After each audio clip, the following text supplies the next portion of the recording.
기도합니다. 아멘. 이 시간에 할렐루야 찬양대 찬양으로 음강 돌립니다.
아멘. 박수로 화답합니다. 할렐루야. 감사합니다.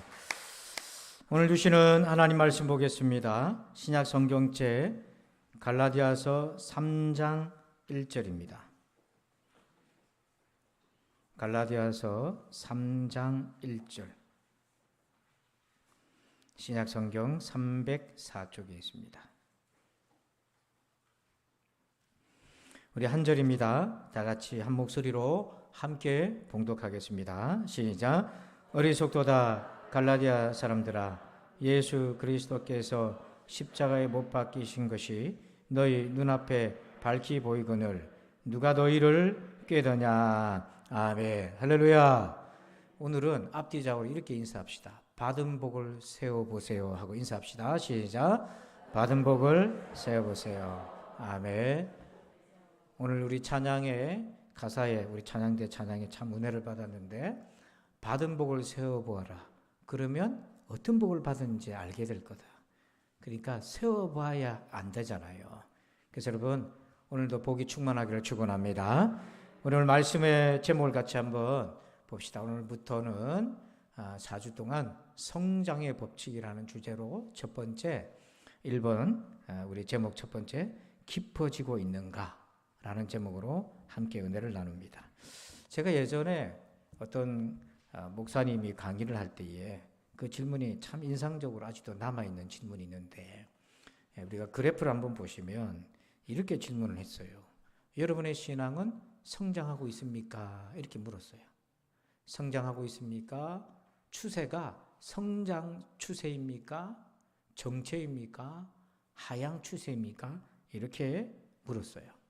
제가 이 내용을 몇 번 여러분들하고도 나눴는데, 오늘 여러분들의 신앙의 추세는 상승 추세입니까? 아니면 정체입니까? 하강 추세입니까?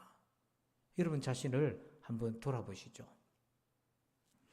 근데 시간이 지나서 그래프로 신앙 곡선을 잠깐 보긴 했는데 사람은 이렇게 1차원적인 접근의 대상이 아니잖아요. 사람이란 존재는 참 역동성이 강하기 때문에 입체적으로 우리의 신앙의 성장을 조명할 필요가 있다는 것을 깨닫게 되었는데요. 그래서 성장을 4가지 측면에서 우리가 볼 수 있습니다. 하나는 깊이, 신앙의 깊이가 얼마나 깊어져 가고 있나. 또 하나는 신앙의 넓이에요. 그 신앙의 폭이 얼마나 넓어지고 있는가. 또 하나는 신앙의 강도, 강도라는 것은 견고함입니다. 얼마나 견고한가. 그리고 순도, 얼마나 하나님 앞에서 순전한 거룩한 삶을 살고 있는가. 오늘 그 첫 번째로 나의 신앙의 깊이가 어떠한가를 우리 함께 은혜를 나누고 싶어요. 오늘 2절에 보니까 내가 너희 중에서 예수 그리스도와 그가 십자가에 못 박히신 것 외에는 아무것도 알지 아니하기로 작정하였습니다. 바울이 고백을 했는데 바울에게는 분명한 신앙적 초점이 있었어요. 예수 그리스도와 그가 십자가에서 못 박히신 것 외에는. 그러니까 바울이 목회자라면 성도들한테 설교를 뭐만 했냐면 예수님 얘기하고 십자가 얘기만 했다는 거예요. 그랬는데 그것이 바울에게는 늘 새로운 것으로 다가왔는데 그런데 성도들 입장에서는 지겨운 반복이나 재방송으로 들릴 수 있지 않습니까? 그렇지만 많은 사람들에게서도 이 십자가가 어떤 의미에서 심해지기를 시작한 거예요. 그래서 갈라디아서 3장 1절 한번 읽어봅시다. 시작. 어리석도다 갈라디아 사람들아 예수 그리스도께서 십자가에 못 박히신 것이 너희 눈앞에 밝히 보이거늘 누가 너희를 꾀더냐. 여러분 이 1절 말씀을 다시 보세요. 바울의 십자가의 선명도와 이 갈라디아 교인들의 십자가의 선명도가 차이가 나잖아요. 바울은 예수님의 십자가에 못 박히신 것이 눈앞에 어떻게 보입니까? 밝히 보여요. 조금 전에 일어난 일처럼 선명한 겁니다. 그런데 이 갈라디아 사람들은 어떻습니까? 희미해져 버렸어요. 그래서 그 희미해진 증거가 뭐냐면 누가 너희를 꾀더냐. 꾀임에 빠져 넘어갔습니다. 이단과 사이비뿐만 아니라 더 새로운 것에 심취하기를 시작했어요. 이미 십자가가 지겨운 겁니다. 이미 예수님의 부활이 너무 식상한 거예요. 여러분 과연 예수님의 십자가 부활이 식상한 걸로 남아야 되겠습니까? A.W. 토저 목사님은 신앙의 깊이를 더하라는 책에서 이렇게 얘기해요. 더 깊은 삶이 큰 의미가 있는 단 한 가지 이유는 대부분의 그리스도인의 평균적인 삶이 비극적일 만큼 얕기 때문이다. 그렇게 얘기해요. 여러분은 스스로 느끼기에 여러분의 깊이는 어느 정도 된다고 여기십니까? 예수님 시대 때나 오늘날에서도 우리의 비극은 뭐냐면 우리의 신앙이 평균적으로 볼 때 너무 얕다. 그 얕은 신앙으로 험한 세상을 헤쳐나가니까 너무 힘든 거고 그리고 십자가 부활의 말씀을 들을 때마다 그게 날마다 새로운 것이 아니라 재방송 같고 지겨운 반복 같고 희미해지기를 시작하는 거죠. 그래서 오늘 우리의 숙제가 있습니다. 여러분 십자가의 복음 외에 다른 뭔가를 새로운 것을 자꾸 끄집어 나오는 것이 아니라 십자가의 은혜, 부활의 은혜를 새롭게 만나는 것이 오늘 우리의 숙제인 거예요. 그래서 다른 말로 말하면 익숙한 것을 낯설게 만나는 능력이 필요한 겁니다.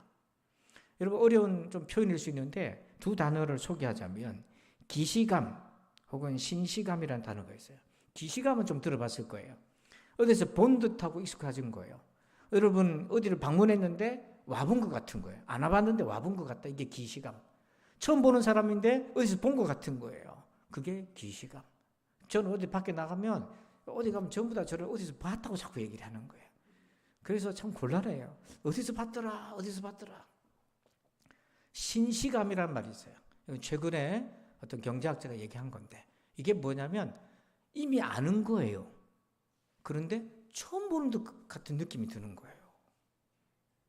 여러분 말씀도 들었던 말씀이고 성경 구절 아는 건데 처음 듣는 것 같은 느낌이 있는 거예요. 새로운 거예요. 여러분 십자가는 기시감에 속합니까? 여러분에게서 신시감에 속합니까? 속으로 한번 대답해 보시죠. 어떻게 해야 그러면 오늘 나의 신앙이 십자가 2000전에 그 우리를 구원하신 복음이 신시감, 처음 듣는 듯한 새롭고 또 오늘 우리에게도 은혜가 계속해서 흘러가는 그런 신앙으로 우리가 깊어지겠습니까? 세 가지 은혜를 꼭 받으시기 바랍니다. 첫 번째는요, 1번 제목을 봅시다. 시작. 십자가로 자랑하라. 자, 갈라디아서 6장 14절을 같이 읽어요. 그러나 내게는 우리 주 예수 그리스도의 십자가 외에 결코 자랑할 것이 없으니 그리스도를 말미암아 세상이 나를 대하여 십자가에 못 박히고 내가 또한 세상을 대하여 그러하니라. 아멘. 바울은요, 십자가 외에는 자랑하지 않았다고 그러세요. 그러니까 여러분, 우리는 어떤 신앙이 필요하냐면 세상과 맞서서 피하지 말고 세상과 맞서서 십자가로 자랑하시길 바랍니다. 여러분, 십자가로 자랑하세요. 우리 성도들의 문제가 뭐냐면 예수는 믿는데 자랑은 자기가 가지고 있는 걸로 하는 거야. 신앙이 분리되어 있어요. 교회 안에서만 신앙인 거예요. 세상 속에서는 세상이 얼마나 자기들의 문화를 자랑합니까? 세상 사람들이 얼마나 자기들이 가진 것을 자랑합니까? 우리 성도들이 그 자랑 앞에서 주눅드는 거예요. 왜요? 그 세상 앞에서 자기가 가지고 있는 것, 소유하고 있는 것, 자기의 됨됨이로 자꾸 같이 맞서려니까 부족한 거예요. 그렇게 아닙니다. 우리는 세상과 맞서서 우리가 자랑할 것은 예수님의 십자가의 은혜인 겁니다. 미국의 유명한 프린스턴 신학교에 벤자민 워터필드라고 하는 유명한 교수가 있었는데 신학생들에게 가장 위험한 일은 늘 거룩한 것과 접촉하며 살아가는 데 있다, 이렇게 얘기했어요. 그러니까 어떤 면에서 교회만 알고 있는 사람, 교회만 다니는 사람이 어떤 면에서는 위험하다. 왜냐하면 하나님이 날마다 주시는 은혜를 익숙한 걸로 자꾸 받아버리기 때문에. 그렇다고 교회를 일주일에 한 번만 오라 이런 얘기가 아닌 거예요. 그게 뭐냐면 그냥 세상이 무서워서 두려워서 회피하고 내가 세상 속에서 유혹에 넘어갈까 봐 두려워가지고 그냥 우리 안에 있는 틀 안에서만 자꾸 지내고 아는 사람만 끼리끼리만 있다 보면 안전할 수는 있는데 은혜가 익숙해져요. 과감하게 여러분 세상 속에 살고 있잖아요. 여러분 과감하게 세상과 맞서시길 바랍니다. 맞서서 여러분 당당하게 만나세요. 동창회를 나가든 사회적 모임을 하든 나가서 사람들이 자기 집 자랑, 자동차 자랑, 무슨 자랑을 할 때에 여러분 주눅들지 말고 여러분 안에 있는 십자가로 그들이 자랑할 때 열심히 살았구나. 아이고 친구가 열심히 살았네. 대견하다. 인정해주고 그러나 그의 인정이 나의 열등감으로 다가오는 것이 아니라 그를 인정해주면서 내게는 예수님이 계시지 않습니까? 그것으로 자랑하라는 거예요. 그러면 어떻게 해야 되나? 여러분 다시 한번 말씀드리지만 세상 자랑과 십자가를 비교하세요. 바울이 선교 사역을 했잖아요. 그러면 순회하고 돌아다녔어요. 여행을 했어요. 그러니까 바울이 이스라엘을 넘어서서 어디로 여행했냐면 지금의 터키, 소아시아와 유럽으로 여행을 갔는데 이스라엘과 문명적으로 비교해보면 선진국입니다. 바울이 그 예루살렘 촌동네에서 소아시아, 유럽을 넘어갔을 때 얼마나 부러워 보였겠어요. 화려한 건축물과 문명들과 철학들과 사상들과 세련된 패션과 사람들과 온갖 문명의 이기들, 동서양의 문명이 만나는 곳이 소아시아와 유럽이었는데요. 새로운 철학들, 사상들 이런 것들이 막 퍼져갈 때에 사도 바울도 그 문명을 보면서 신기하고 매력을 느꼈을 건데요. 무엇보다도 아무도 자기를 몰라요. 익명의 존재예요. 그만큼 자기가 마음대로 자유롭게 행동할 수 있었을 것입니다. 그러다 보면 바울의 마음속에 있는 십자가도 힘해질 수 있었을 거고 다른 것이 더 좋아 보이고 십자가 돌이 어리석게 보이고 내가 세상을 너무 몰랐구나 하면서 십자가가 어리석게 보일 수도 있었어요. 근데 그때마다 바울이 뭘 했냐면 세상의 빛과 자기를 비교한 것이 아니라 세상의 빛과 자기 안에 있는 예수 그리스도의 영광을 비교한 것입니다. 여러분. 그래서 여러분 세상 속에 살지만 여러분 자신과 비교하지 마세요. 여러분 안에 있는 예수 그리스도랑 비교하시길 바랍니다. 제발하고 부탁해요. 여러분 안에 있는 그리스도랑 자랑하시길 바랍니다. 대중가수 중에 장기하라고 하는 아주 독특한 가수가 있어요. 유명한 우리나라에서도 최고의 대학을 나왔고 많은 곡도 만들었는데 이분이 부른 노래를 우연찮게 들었는데 그 제목이 뭐냐면 부럽지가 않어. 제가 이게 랩이거든요. 지금부터 제가 랩으로 할 테니까 잘 들어보시기 바랍니다. 야, 너네 자랑하고 싶은 거 있으면 얼마든지 해. 난 괜찮아. 왜냐하면 나는 부럽지가 않아. 랩이 아니죠? 한계가 부럽지가 않아. 니네 자랑하고 싶은 거 있으면 얼마든지 해. 난 괜찮아. 왜냐하면 나는 부럽지가 않아. 전혀 부럽지가 않아. 네가 가진 게 많겠니? 내가 가진 게 많겠니? 난 잘 모르겠지만 한번 우리가 이렇게 한번 머리를 맞대고 생각을 해보자고. 너한테 10만 원이 있고 나한테 100만 원이 있어. 그러면 상당히 너는 내가 부럽겠지. 짜증나겠지. 근데 입장을 한번 바꿔서 우리가 생각을 해보자고. 나는 과연 네 덕분에 행복할까? 내가 더 많이 가져서 만족할까? 아니지. 세상에는 1000만 원을 가진 놈도 있지. 난 그 놈을 부러워하는 거야. 짜증나는 거야. 누가 더 짜증날까? 널까? 날까? 몰라. 나는. 근데 세상에는 말이야. 부러움이라는 걸 모르는 놈도 있거든. 그게 누구냐면 바로 나야. 너네 자랑하고 싶은 거 있으면 얼마든지 해. 난 괜찮아. 왜냐면 나는 부럽지가 않아. 전혀 부럽지가 않아. 전혀. 가사를 줄였어요. 어떻게 느껴지세요? 이 사람은 왜 이 노래를 만들었을까요? 전부 다 요즘 인스타나 페이스북이나 이런 게 어디 좋은 데 가면 사진 찍어서 올리고 자랑하고 자기를 드러내고 그러다 보면 상대적 열등감도 막 이렇게 휩싸일 수도 있고 막 그렇지 않습니까? 근데 이제 이 노래를 불렀던 가수는 나는 부럽지가 않다. 세상에 그런 놈도 있다. 나는 부럽지가 않다 얘기했는데 그걸 우리에게 한번 적용해 보자고요. 여러분 세상이 부럽지 않습니까? 나는 그러면 부러워하지 않는 나는 그 사람의 기반은 무엇이길래 세상을 부러워하지 않을 수 있습니까? 사도행전 3장 6절에 보면 한번 읽어봅시다. 시작. 베드로가 이르되 은과 금은 내게 없거니와 내게 있는 이것을 내게 주노니 나사렛 예수 그리스도의 이름으로 일어나 걸으라 하고 베드로와 사도 요한이 성전 미문의 안전뱅이를 고쳤는데 여기 보면 은과 금이잖아요.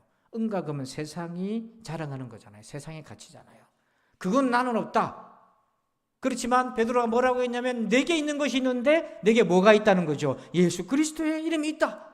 그리고 성전 문문에 앉아있던 그 안전병에게 은과 금이 능력이 되었습니까? 예수님의 이름이 능력이 되었습니까? 오늘 그런데 우리는 무엇을 능력으로 붙들고 있습니까? 이 사도 베드로는요 주눅들지 않았어요. 부럽지가 않았어요. 은과 금이 부러운 것이 아니라 내게 있는 예수 그리스도의 이름이라는 거죠. 여러분 오늘 이 신앙을 가지시기를 축원합니다. 여러분 세상과 비교하세요. 은금을 자랑하는 세상과 비교하세요. 나는 그거 없다. 그렇다고 주눅든 것이 아닙니다. 내게 있는 것이 있다. 예수 그리스도. 여러분 세상과 그리스도를 비교하세요. 십자가에 나타난 하나님의 사랑과 세상의 사랑을 비교해 보세요. 그렇게 죽지 못해서 사랑해서 결혼했지만 그렇게 헤어지지 못해서 안달해가지고 그렇게 돌아서는 얄팍한 세상 사랑과 자기 아들을 우리에게 주신 예수님의 하나님의 그 사랑을 비교해보세요. 십자가에 나타난 하나님의 용서의 은혜와 세상의 관계의 취약성, 세상의 인간관계라는 게 얼마나 깨지기 쉬운지 기분 나쁜 말 한마디만 해도 단절해버릴 수 있는 그런 연약한 취약성인 관계랑 비교해보세요. 십자가에 나타난 구원의 소망, 부활의 소망과 세상이 기대하는 소망을 비교해보세요. 주식을 투자하고 코인을 투자하고 대박이 날 것을 기대했던 그 소망이 꺾여질 때에 그런 소망과 부활의 영원한 생명의 소망과 한번 비교해보세요. 고린도전서 15장 31절을 한번 봅니다. 시작. 형제들아 내가 그리스도 예수 우리 주 안에서 가진 바 너에 대한 나의 자랑을 두고 단언하노니 나는 날마다 죽노라. 아멘.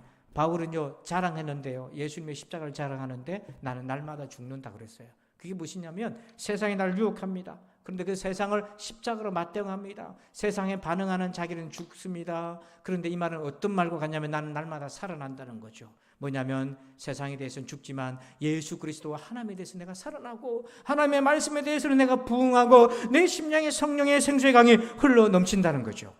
그래서 나는 날마다 죽는다 이 말은 날마다 나는 싸우고 날마다 나는 승리한다. 조금씩 인생의 공방전을 벌이면서 십자가의 가치를 재발견하는 것입니다. 여러분 지난 한 주간 동안에 뭔가가 부러운 것이 있었습니까? 그 부러운 것에 무엇으로 비교하셨습니까? 혹시나 여러분이 가진 것이었습니까? 혹시나 여러분의 외적인 삶이었습니까? 그 자리에 예수님과 한번 비교해 보십시오. 여러분 우리는 예수 그리스도의 가치로 살아가는 사람들입니다. 두 번째, 이번 제목을 봅니다. 시작. 궁극적 목적과 연결시켜라. 자, 우리 고린도전서 1장 18절을 읽습니다. 십자가의 도가 멸망하는 자들에게는 미련한 것이요 구원을 받는 우리에게는 하나님의 능력이라. 아멘. 여기 보면 십자가의 도가 양면성이 있어요. 어떤 사람들한테는 미련하게 보이고 어떤 사람한테는 능력으로 보이는데 여러분들에게는 어떻게 보이십니까? 예수님의 십자가의 그 은혜가. 속으로 한번 대답해. 정직하게, 미련하게 느껴지십니까? 지금 하나님의 능력으로 오고 있습니까? 어쩌다 보면 우리 신앙인들도 십자가의 복음이 미련하게 보이는 순간도 옵니다. 여러분들이 세상 속에 살고 오랜만에 친구를 만나든지 명절날 친척들을 만났든지 이러면 삶의 현장에서 어려운 일이 생기다 보면은 그들과 자연스럽게 비교하다 보면 신앙생활 한 것이 헛것처럼 느껴질 때도 있을 것입니다. 그래서 십자가가 어리석게도 비춰질 때도 있을 거예요. 그때 우리가 할 일이 있습니다. 내가 정말 원하는 그것을 우리의 주님과 연결시키는 거예요. 우리가 뭘 원하는지를 한번 생각해 보세요. 우리가 이 땅에 살고 있기 때문에 땅에서 살아가는 소원이 있습니다. 그게 없으면 안 돼요. 그 소원이 있는 거예요. 근데 이 시간으로 보면 두 종류의 갈망이 있습니다. 자, 갈라디아서 6장 8절을 보니까 자기의 육체를 위하여 심는 자는 육체로부터 썩어질 것을 거두고 성령을 위하여 심는 자는 성령으로부터 영생을 거두리라. 자, 이 말씀을 자세히 잘 보면 우리가 추구하는 것이 두 가지가 있다는 거잖아요. 하나는 뭐죠? 썩어질 것. 또 하나는 뭡니까? 영원한 것. 자, 그러면 보통은 이걸 이분법적으로 생각해요. 우리 뭘 구해야 되겠습니까? 하면 영원한 것 이렇게 얘기하잖아요. 본문에는요, 단순히 이분법적인 얘기가 아니에요. 잘 보시면 육체로부터, 자기 육체를 위하여 심는 자는 육체로부터 썩어질 것을 거둔다. 이 말은 뭐냐면 불필요한 걸 거둔다는 게 아니에요. 자, 공부를 열심히 하면 여러분 거두잖아요. 원하는 대학을 갈 수 있잖아요. 근데 썩어질 거다. 그래서 공부할 필요 없다. 어차피 썩어질 건데 그게 아닌 거예요. 이건 뭐냐면 영원한 것은 아니다.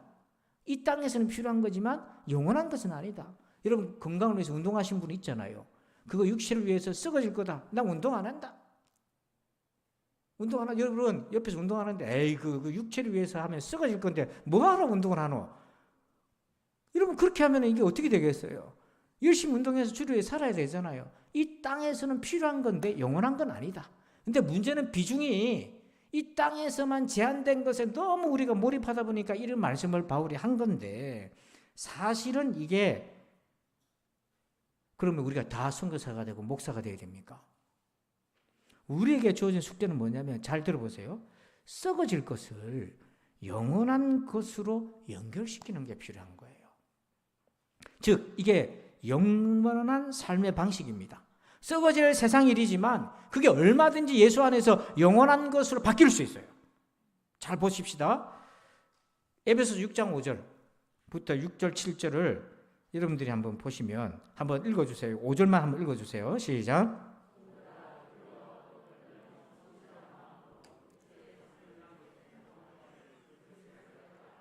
직장 생활은 뭐 썩어질 건데 뭐하러 직장 다니나 뭐 그냥 기도원에 가서 기도나 하지. 그게 아니에요. 여기 종들아 이 말은 직장인들을 얘기하는 거예요. 직장인들이 두려워하고 떨며 성실한 마음으로 육체의 상전에게 순종하기를 뭐하게 누구에게 하듯 그렇게 되면 이게 썩어질 일이 아니고 영원한 일로 연결이 된다는 거예요. 6절에 눈가리만 하여 사람을 기쁘게 하는 자처럼 하지 말고 그리스도의 종들처럼 마음으로 하나님의 뜻을 행하고 일을 할 때에 여러분 일을 할 때에 물건 하나 만든다 치더라도 재료를 정말 약속된 대로 100% 넣고 일을 할 수도 있고 덜 넣고 할 수도 있어요. 광주에 아파트가 붕괴됐을 때 레미콘의 모든 재료들을 충실하게 넣고 할 수도 있고 빼고 할 수도 있어요. 근데 마음으로 하나님의 뜻을 행한다. 그런 마음으로 충실하게 하는 겁니다.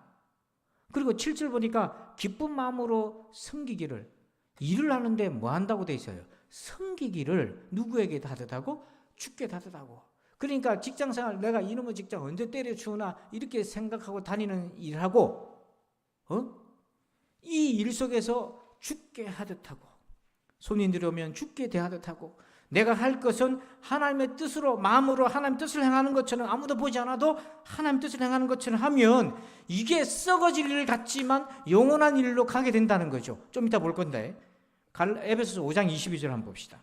22절 25절 같이 읽어봐요. 아내들이여 자기 남편에게 복종하기를 주께 하듯 하라. 남편들아 아내 사랑하기를 그리스도께서 교회를 사랑하시고 그 교회를 위하여 자신을 주신 같이 하라. 여러분, 부부관계도 그래요. 아내가 남편을 주께 대하듯 하고, 남편이 아내를 예수님이 교회를 위해 자기 몸을 주신 것처럼 사랑하고, 그렇게 되면 이 부부관계가 에이 뭐 썩어질 건데 뭐 천국 가면 그런 거 없다는데 뭐 네 마음대로 살아라 봐. 그게 아니잖아요. 이게 지금 이렇게 살면, 이것이 죽게 하듯 하면 이게 영원한 삶으로 연결되는데요. 창세기 39장 3절에 이 말씀을 기준으로 요셉을 한번 보십시다.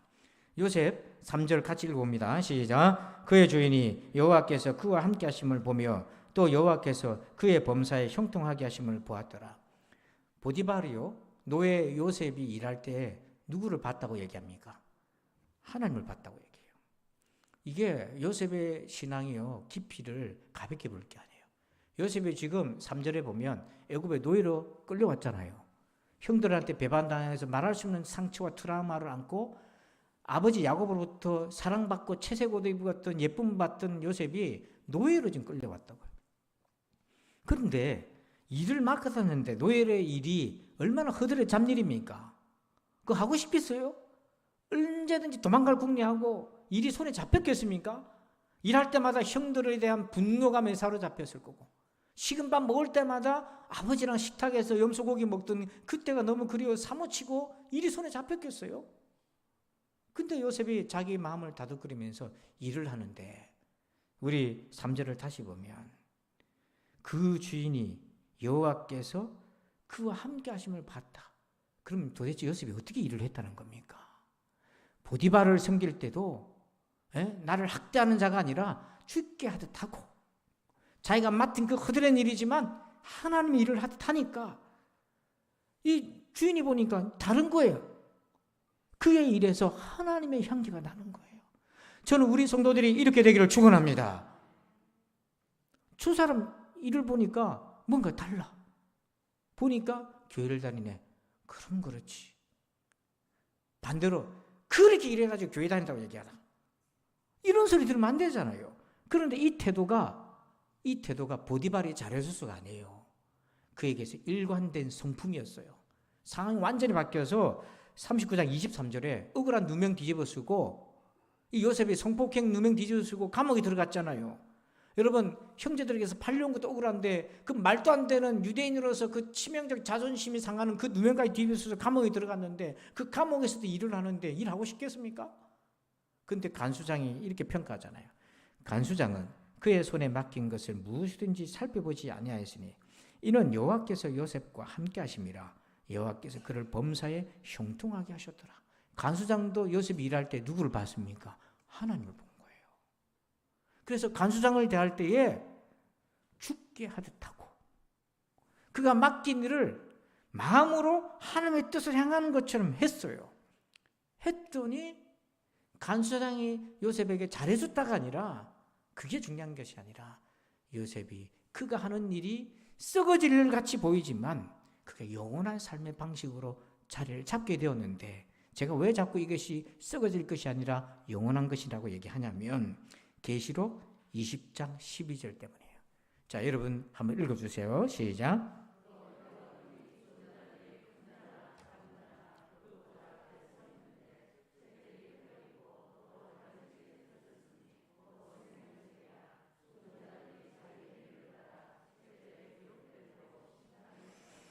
자, 12절 끝에 보니까 12절 두 종류의 책이 있어요. 생명책이 있고요, 행위를 기록한 책들이 있어요.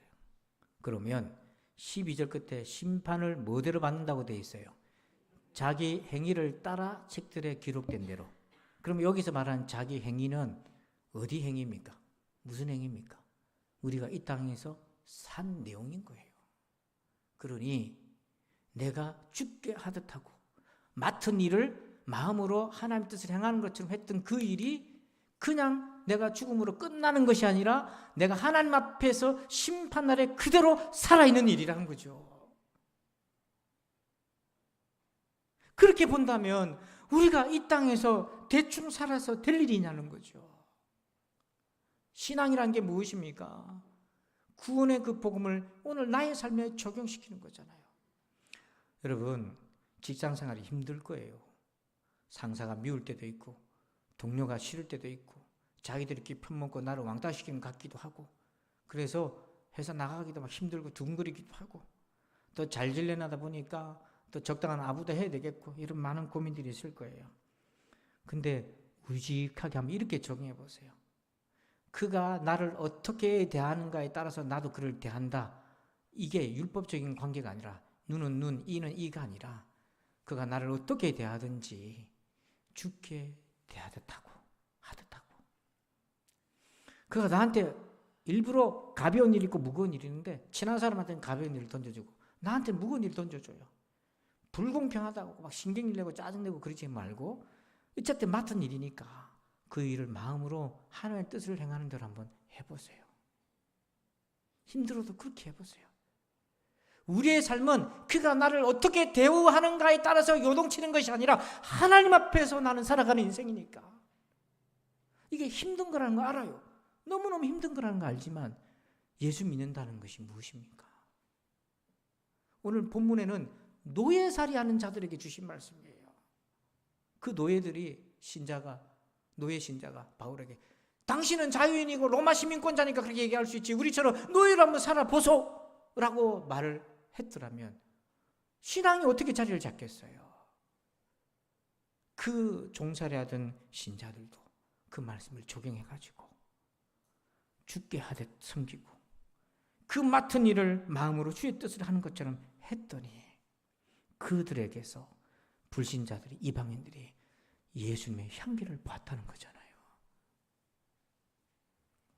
마지막 세 번째, 3번째 봅니다. 시작. 답에서 출발하라. 문제를 푸는 방식이 두 가지입니다. 하나는 문제를 보고 무슨 답인지 모르지만 하여튼 힘들게 풀어가는 게 있고, 또 하나 답이 있어요. 또 하나의 방법이 있어요. 여러분들이 소시적에 많이 쓴 거 있어요. 뭘 보고 푸는 겁니까? 답안지 보고 푸는 거죠. 저도 수학하고 별로 안 친했어요. 수학이 왜 자꾸 나를 싫어했는지 몰라. 초등학교 때까지는 좋아했는데 나름대로. 근데 어려운 문제 나오니까 그게 답을 보고 풀어가면 또 풀려요. 이게 희한하게. 근데 여러분, 우리 흔히 이런 말 듣잖아요. 예수님이 답이다. 그런 말 들으면 여러분 어떻게 동의가 되세요? 예수님이 인생의 답입니다. 아멘이 나옵니까? 어떻게? 예수님이 인생의 답입니다. 지금 제가 옆구리 3번 찔렀어요. 겨우 아멘 하는데. 그러니까 십자가가 답인데 거기에서 문제를 바라보자는 건데, 고린도전서 1장 23절에 보니까 우리는 십자가에 못 박힌 그리스도를 전하니 유대인에게는 끄리끼는 것이요 이방인에게는 미련한 것이로되. 그러니까 세상 사람들은요 십자가가 답이 아닌 거예요. 미련하고 끄리끼는 것이다. 근데 그리스도인들에게는 어떤가? 참된 그리스도인에게는 24절 읽어봅니다. 시작. 오직 부르심을 받은 자들에게는 유대인이나 헬라인이나 그리스도는 하나님의 능력이요 하나님의 지혜니라. 아멘. 신자들에게서는 예수님이 하나님의 능력이요 하나님의 지혜라고 되어 있어요. 물론 이 말씀은 구원과 관련된 말씀인데 여러분 한번 생각해 보세요. 예수님이 우리의 영혼만 구원하고 이 땅에 사는 삶은 네 알아서 살아라 그렇게 하시지 않지 않습니까? 우리를 위해 아들을 내어주신 주님께서 우리가 이 땅의 삶의 번민과 고민을 해결해 주시잖아요. 도와주시잖아요. 그러면 과감하게 말할 수 있습니다. 예수님이 우리의 능력이고 예수님이 우리의 지혜인 것입니다. 이렇게 제가 지금 말씀을 전하면 어떤 일이냐면 마치 맞지 않는 열쇠를 가지고 문을 여는 것처럼 어색하게 들릴 수 있어요. 여러분 한번 잘 생각해 보세요. 아니 거래처랑 문제가 생겼고 손님도 잘 안 오고 지금 받을 돈도 지금 못 받고 있고 장사도 안 되는데 예수님이 답이라고요? 여러분 이렇게 생각할 수 있어요. 반문할 수 있어요. 그래서 제가 이렇게 질문을 드립니다. 여러분 모든 고민하는 일의 핵심은 사람 아닙니까? 혹시 여기 기계가 말을 안 들어서 내가 못 살겠다 그런 분 있어요? 그 기계도 고치는 건 누굽니까? 사람인 거예요. 우리가 기계를 맡겨도 불안하지. 왜? 이 사람이 우리에게 뭡니까? 바가지 씌울까 봐. 여러분 정비공장에 자동차를 맡겨도 부품을 재생용품 쓰고 진짜로 새 걸로 바꿨다고 돈 올려가지고 받을 그런 거 구매는 되는 거잖아요. 중고차 사러 가시는 분들이 속아서 살까 봐 기계가 나를 속이는 게 아니고 사람 때문에 고민하는 거잖아요. 여러분 장사도 사람이 오는 거잖아요. 그러니까 모든 일의 핵심은 사람인데 그 사람을 창조하시고 그 사람의 마음을 감동시키시는 분은 우리 하나님이지 않습니까? 그래서 이런 차원에서 보면 예수님이 하나의 능력이고 지혜라고 하는 것이에요. 저도 그렇습니다. 주방 공사를 하는데 견적은 받아보면 여러분 잘 모르잖아요. 다 좋다하니까. 그래서 이게 뭐 제대로 주는 건지 속는 건지 일을 제대로 하려는지 말란지 그 몰라요. 살다 보니까 여러 문제들이 있는데 이게 자 보니까 결국 사람이더라고요. 그래서 제가 기도했습니다. 어느 날을 엎드려가지고 하나님 그 별거 아닌데 돈 더 많이 주면 해결될 일인데도 불구하고 그런 데다 쓸 때 돈 쓸 게 아니니까 돈을 바르게 써야 되니까 기도하는 거죠. 하나님 좀 좋은 사람이 선한 양심 가지고 좀 일을 할 수 있도록 도와주시고 또 이 문제도 해결돼야 되는데 하나님 도와주세요. 그러면요 그게 어떤 때는요 정말 미련하게 보이는 거예요. 그냥 세상적으로 하면 진짜로 이렇게 인류 기술자 데려다가 이렇게 하면 되는데 무슨 문제를 풀 때도 좋은 변호사 쓰고 뭐 하면 되는데 그게 아니고 기도합니다. 근데 어리석게 보여요. 근데 그게 아니에요. 시간이 지나면 주님께서 도와주신다고요. 왜냐? 그 사람의 마음에 너그러운 마음을 주시는 분도 하나님이시고 긍휼의 마음을 주시는 분도 하나님이시고 자비를 베풀어 주시기도 하는 분이 하나님이신 거예요. 그래서 오늘 우리의 마음도 다스리신 분이 주님이시잖아요. 그래서 그리스도가 능력이고 지혜라는 겁니다. 예수님 앞에 엎드린 것이 그게 지혜라는 거예요. 그게 안 믿는 사람들한테 그 미련하게 보이는 거 끄리끼는 것처럼 비춰지지만 그리스도인에게는 하나님의 능력이요 지혜인 것입니다. 그래서 여러분들이 누군가에게 막 아부해서라도 거래를 성사시킬 일이 있습니까? 물론 친절하게 대하세요. 죽게 하듯 하십시오. 그러나 하나님 앞에 엎드리세요. 하나님 그 사람의 마음을 만져주십시오. 당장 내가 원하는 대로 안 되더라도 기도하십시오.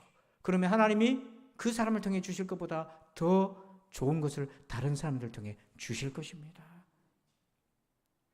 지금 여러분들이 원하는 대로 되지 않습니까? 섣부른 평가하지 마시기 바랍니다. 앞으로도 예단하지 마시기 바랍니다. 부질이 없이 낙심하지 마시기 바랍니다. 기도하시길 바랍니다. 나무는요 성장의 본능이 있어요. 계속 성장하는 본능이 있는데 그 왜 성장하는가? 성장하는 본능의 이유가 있어요. 이렇게 얘기합니다. 나무의 완성은 자신의 힘으로 다른 나무를 지배해서 낙낙장송이나 명목이 되는 데 있지 않고 더불어 숲을 이루는 데 있다. 나무가요, 이걸 좀 자세히 보십시다. 나무가 자라는 것은 자기가 낙낙장송 명목되는 게 있는 게 아니고 자기가 자라면서 동시에 뭐가 됩니까? 주변이 숲이 되어가는 거예요. 그래서 나의 성장은 타인의 성장. 이걸 신앙적으로 적용하면 고린도전서 12장 25절에 오직 여러 지체가 서로 같이 돌보게 하셨느니라. 세상의 성장은 자기만 알면 되는 거예요. 자기만 1등하면 되는 거예요. 자기만 잘 먹고 잘 살면 되는 거예요. 근데 오늘 나의 신앙이 성장해야 될 이유는 나의 성장은 더불어 숲을 이루기 위해서 여러 지체가 서로 돌보게 되기 위해서. 그래서 내가 건강해지면 옆에 있는 지체가 건강해지고 내가 성장하면 옆에 있는 신자의 신앙이 성장하게 되는 것입니다. 나의 성장이 곧 교회 공동체 지체의 성장인 거예요. 그러므로 여러분 우리 성장합시다. 깊어집시다. 그래서 타인을 깊이 있게 하는 서로를 돌보는 공동체. 그래서 이 믿음의 성장을 통해서 우리가 정말 우리 공동체가 여러분의 가정이 하나님 앞에서 정말 성숙해지는 우리 모두가 되길 주의 이름으로 축원합니다. 아버지 감사합니다. 오늘 성장의 법칙 첫 번째, 깊이 있는가, 깊어지고 있는가. 하나님 십자가의 복음과 예수 그리스도의 그 부활의 복음을 날마다 새롭게 경험할 수 있도록 우리를 인도하여 주시옵소서. 예수님의 이름으로 기도합니다. 아멘. 우리 다 함께 자리에서 일어나십니다. 우리 좌우로 앞뒤로 인사합시다. 깊이 있게 삽시다. 인사합시다. 깊이 있게 삽시다. 우리 송영 우리 57장을 찬양 드리겠습니다.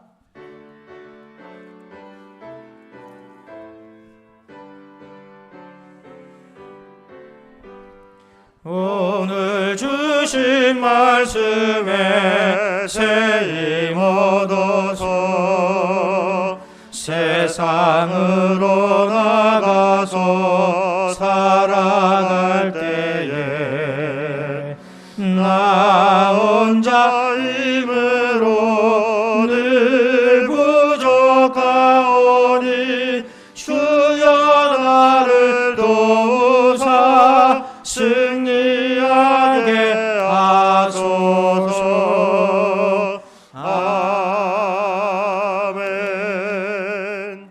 이제는 우리 구주 예수 그리스도의 은혜와 하나님 아버지의 그 크고도 놀라우신 사랑하심과 성령님의 감화 감동 교통의 충만하심이 역사하심이 오늘도 주님 앞에 더 깊어지기를 소원하는 저들 위해 이제부터 영원토록 함께 계실지어다. 아멘.